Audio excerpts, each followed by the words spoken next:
Evening, everybody. Hope you're okay.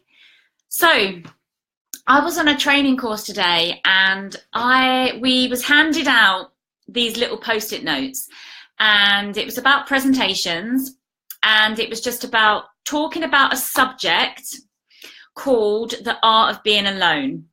And so I had to make something up and just on the spot about being alone.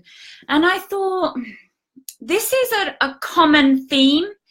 1 in 3 people are happy. No, sorry, 3 in 10 people are happy, which is a crazy amount considering how connected we are. People still suffer in silence. And I thought, why is that? And I think that some people, hi everybody, thanks everyone for joining. I wasn't sure how popular this would be tonight because I know that the Brits or some music things on the telly. So I thought I'd just jump on because I thought this is important, and a lot of people don't speak out, and a lot of people suffer in silence because I think that there's that pressure to have it all together, that pressure of society that we can't do anything wrong or we can't make mistakes. And when I was given this little subject today of the art of being alone, which I just had to make up something for 60 seconds, it just got me thinking.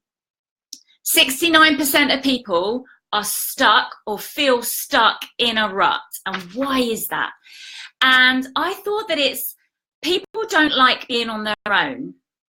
And sometimes we are surrounded by people that might not be having the best positive effect on you. So I wanted to offer you some sort of guidance, some sort of tips to be conscious of who you spend your time with and why you spend your time with other people. So my 3 kind of themes would be who you speak to and who you spend your time with, how you can gain control, and do you like your own company? Now, who do you speak to and who do you spend time with? Now, we've all spent time with them people where you feel like your energy is just taken from you. And if you have friends like that, or when you say what I used to do, or like in the past, when you've shared a bit of information and then you suddenly feel guilty for sharing that information, that little bit about you. And basically you was just sharing that information because you thought that that's what that person wanted to hear. And they've just and it just felt uncomfortable. And these are situations where somebody told me, don't tell people things, don't tell your friends problems or people problems that can't help you. Don't share your information if they cannot do anything to help you, because basically you are just sharing the problem and creating the problem bigger in your world, and you're creating more negativity. So the more you talk about something that's problematic, the more you'll attract to you. And so if you're going to share a problem, speak to someone who can actually help you rather than somebody who's just interested in a bit of gossip. And so when you spend more time on your own, you start to notice your emotions. And you start to notice who is good energy and who is bad energy. And so this is really, really key in knowing your emotions and gaining control of your emotions. Because I work with a lot of people who either have anxiety or confidence issues. And that all starts with the fear of something. So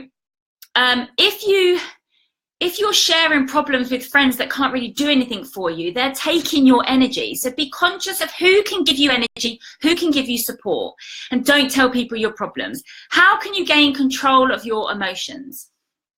Basically, meditation is key for you to do because it helps you silence your thoughts. It helps you control your thoughts. And when you control your thoughts, you gain control of your self-talk, and you are your biggest fan. So in order for you to feel comfortable on your own, you have to have positive self-talk, which is why we talk about positive personal development, because if you don't feel confident about yourself, These are things that you need to do each day in order to build up your self-esteem and your confidence within yourself.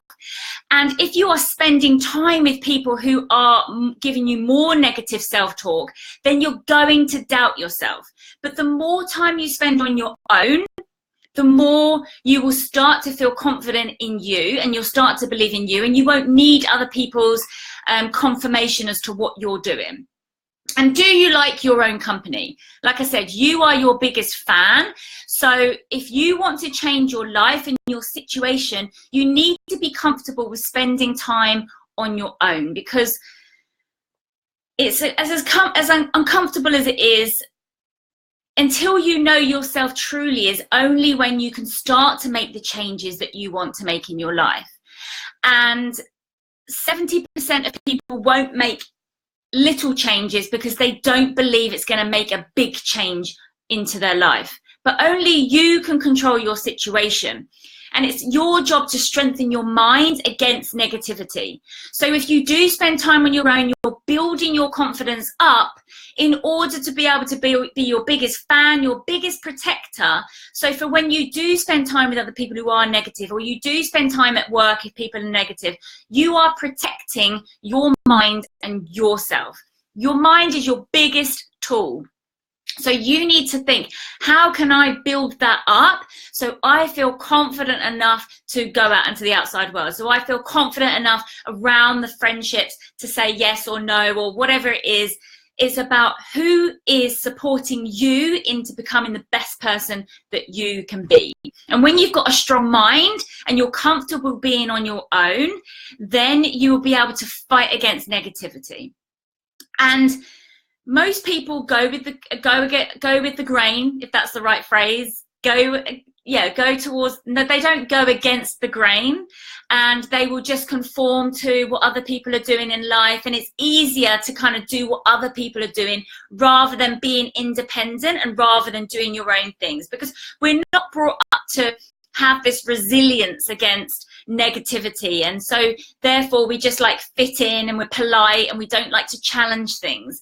And so when you start your own business, or when you are trying to change habits or overcome any difficulties in life, you need to build yourself up and have that strong mindset. And the good news is that anybody can create that strong mindset. You might have limiting beliefs that might be holding you back, or negative people around you, but in order to gain control over your life, and there's an art to being alone, you gain control of your mind, you gain control of your emotions, and then you gain control of your energy. So if you wake up and you're exhausted and you haven't got any energy, think about who you're spending your time with in the day. Who are these people that are draining you? What kind of conversations are you having?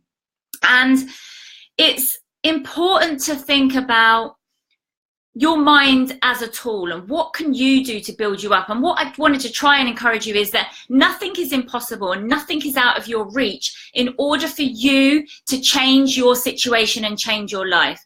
So if you are comfortable with being alone, and you're comfortable with being on your own, and you can start to be happy and start to love you, which sounds cliche, but when you appreciate you and who you are and what you believe in, and you spend time on your own, you build yourself up and build your muscle up to be strong enough to realize who you are, what you stand for. When you go out into the world and you meet friends, you'll attract the friends that you want and the businesses that you want and the relationships you want, rather than having to fit in.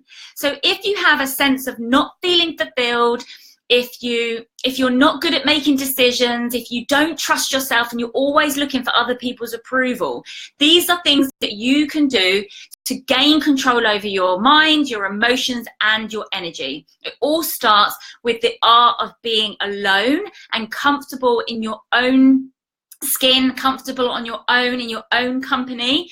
and finding what your passion is. And when you find your passion and you're happy spending time on you and knowing that you're your biggest project, and whatever you're working towards, whether it's business and a pay rise, whatever it is you're working towards, when you spend time on your own and you build yourself up and you build your belief in you, then there isn't anything outside that can shatter you. There is nothing. You're almost like building a brick wall up within yourself, within your mind, to take on the challenges of the outside world. But if you have struggled up until now and you do want support in perhaps making decisions and becoming more decisive, you can drop me a message, because I love to help people gain clarity where they are, where they want to be, and how they can get there. Because sometimes you cannot see what's in front of you, and sometimes it just takes that other person to give you that clarity and understanding of where you want to go. So I just wanted to jump on, and it's kind of been a roll around the houses, but I wanted to encourage you to gain control over your mind, because it will honestly change your life. If you master your mind, you will master your life. And I work with so many people, and I can't bear to think that so many people are out there being unhappy, thinking that it's out of their control, that this is totally within you to reach your full potential. And I hope that you take inspiration from this to know that nobody is any different from one another, other than you just need that burning desire to want to change your situation. So if you need any help, or if you know anybody that this might help or support, please like, share, drop my message, drop my name, and I'm happy to help people gain that clarity and get the outcome that they want, because we only live once. So you might as well make a good go of it and live exactly the life that you want to. So thank you everyone for tuning in. I've not been able to see many messages, but I'm using my Mac as a change. But thank you for tuning in. Thank you for your likes and love. And I will speak to you all soon. Much love. Bye.